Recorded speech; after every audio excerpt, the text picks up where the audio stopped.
আসলে আমাদের কুমিল্লা সরকারি কলেজ কুমিল্লার একটি স্বনামধন্য প্রতিষ্ঠান।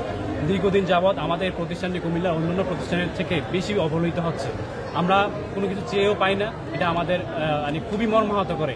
দীর্ঘ 15 বছর যাবৎ কুমিল্লার যে এমপি ছিলেন আকম বাহাউদ্দিন বাহার এবং তার সাঙ্গুপাঙ্গু শহীদ এবং হচ্ছে গিয়ে আরও যারা যুবলীগ ছাত্রলীগের তারা ছিলেন।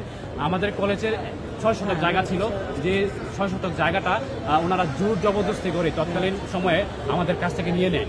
আমাদের স্যাররা কোন জায়গাটা নিয়ে যান, নিয়ে নেয় সরকারি কলেজের দেয়ালের ভিতরে, যেটা নিয়ে রাইফেলস ক্লাবের, এটা তো বিগত 16 বছর, এটা তো আগে থেকে এখানে এটা পাকিস্তান আমল থেকে থাকলেও আমরা মামলা করি যেন আমাদের পক্ষে এটা দিয়ে দেওয়া হয়। কারণ আমাদের সরকারি কলেজের হোস্টেল নাই, হল নাই, তারপর হচ্ছে ক্যান্টিন নাই, আমাদের খেলার মাঠ নাই, 6000 শিক্ষার্থী, আমাদের ভবনই নেই, আমাদের ক্লাস করার মতো জায়গা নেই।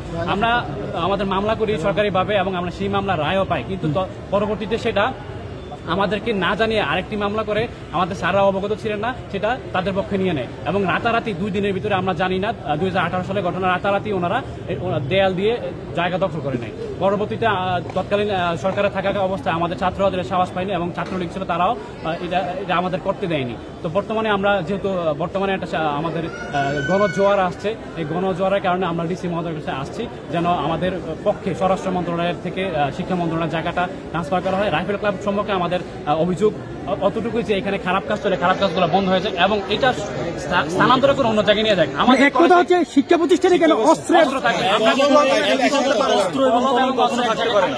আমাদের যে রাইফেল ক্লাব, এই রাইফেল ক্লাব থেকে 3 আগস্ট কুমিল্লাতে যে পুলিশ লাইনে যে হামলাগুলো হয়, সেই হামলাগুলোর পরিচালনার সময় রাইফেল ক্লাব থেকে ছাত্রলীগের ওরা অস্ত্র নিয়ে হামলাগুলো চালায় এবং তার যথেষ্ট পরিমাণ প্রমাণ আমাদের কাছে আছে।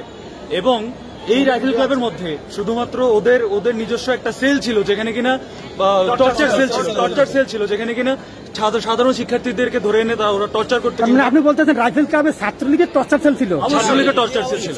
এই ছাত্রলীগের টর্চার ছিল অভিভাবক কারা, মানে কারা এনেছে? তৎকালীন এখানকার সংসদ সদস্য আকম বাহাউদ্দিন বাহার, যুবলীগের সভাপতি শহীদ, ওনাদের ছত্র ছায়ায় ওনারা এই কাজগুলো করেছে।